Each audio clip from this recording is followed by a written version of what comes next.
আসসালামু আলাইকুম গাইস, কি অবস্থা সবার, কেমন আছেন সবাই? গাইস, টাইটেল এবং থাম্বনেল দেখে অলরেডি বুঝে গেছেন আজকের ভিডিওটা কোন টপিকের হতে চলেছে। তো গাইস, আজকে আমরা সরাসরি চলে আসলাম সেই বরিশালের বিখ্যাতময় ধান নদী খাল এই তিনে বরিশাল। অর্থাৎ আমরা চলে এসেছি এখানে মূলত স্বাদু পানিতে। আমাদের যে কৃষক চাচা, সেই চাচা আমাদের এই যে স্বাদু পানিতে মুক্ত অবস্থায় যে মাছ চাষ করছে, সেই মাছের সৌন্দর্য দেখতে, পাশাপাশি চাচাকে আমরা বিভিন্ন ধরনের প্রশ্ন জিজ্ঞেস করেছি এবং চাচা এক্সপিরিয়েন্স অভিজ্ঞতার সাথে আমাদেরকে সেই প্রশ্নের উত্তর দিয়েছে। তো গাইস, আপনারা দেখতে থাকুন সেই বরিশালের সৌন্দর্যময় স্বাদু পানিতে তেলাপিয়া চাষের পদ্ধতি। তো গাইস, আমরা এখানে এসেই দেখতে পেলাম যে চাচার এখানে কিন্তু পুকুরে বোঝাই তেলাপিয়া মাছ। আমরা সরাসরি চলে আসলাম সেই চাচার সৌন্দর্যময় সেই পুকুরের তেলাপিয়া মাছের ভিডিও করতে। তো গাইস, এসে আমরা দেখলাম চাচা কিন্তু আমাদের এই যে সৌন্দর্যময় ভিডিও দেখার আগে কিন্তু চাচা তাদের মাছেরকে কিন্তু খাবার দিয়েছে। তো চাচার কিন্তু তেলাপিয়া মাছতে খুব সুন্দর করে টেপাপানা খাচ্ছে।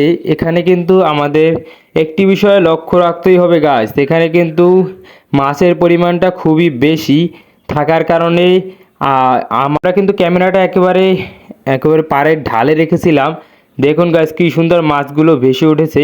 অবশ্যই আমরা ক্যামেরা থেকে দূরেই আসালাম, কারণ না হলে মাছগুলো ভয় পেয়ে খাবার খেতে আসতো না। তো গাইস, এখানে কিন্তু ম্যাক্সিমাম মাছই চলে আসছে, কিন্তু আমাদের এই যে ক্যামেরাম্যান সে কিন্তু পাড়ের ঢালে বসে মানে ভিডিও করছে।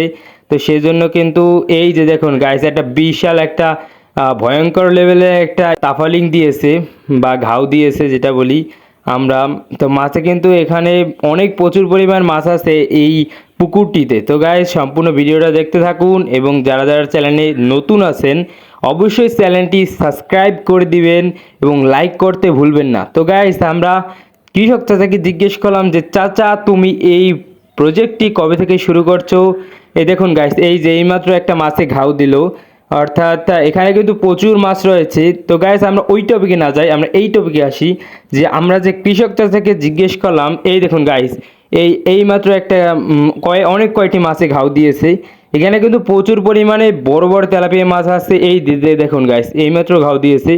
তো গাইস, আমরা এই টপিকে আসি যে চাচাকে আমরা যখন তেলাপিয়া মাছ সম্পর্কে জিজ্ঞাসা করলাম যে এর খাবার প্রতিদিন কতটুকু লাগে, সে বলল এখানে তার প্রায় 1.5 থেকে 2 বছর আগে এই প্রকল্পটি বা এই চাষ পদ্ধতিটি চালু করেছে। এবং গাইস, এখানে কিন্তু তার কিন্তু প্রতিদিন তার কিন্তু 2 থেকে 3 কেজি খইর খরচ হচ্ছে এবং সে কিন্তু ভাসমান খাবার দিচ্ছে, যেমন ভুসি, যেমন মাছের ভাসমান ফিড এবং ভাসমান প্রাকৃতিক খাদ্য হলো টেপাপোনা। গেছে এটা কিন্তু একটা বেটার ডিসিশন তার, যে সে কিন্তু একেবারে প্রাকৃতিক খাবারগুলো দিচ্ছে, যেমন টেপাপোনা।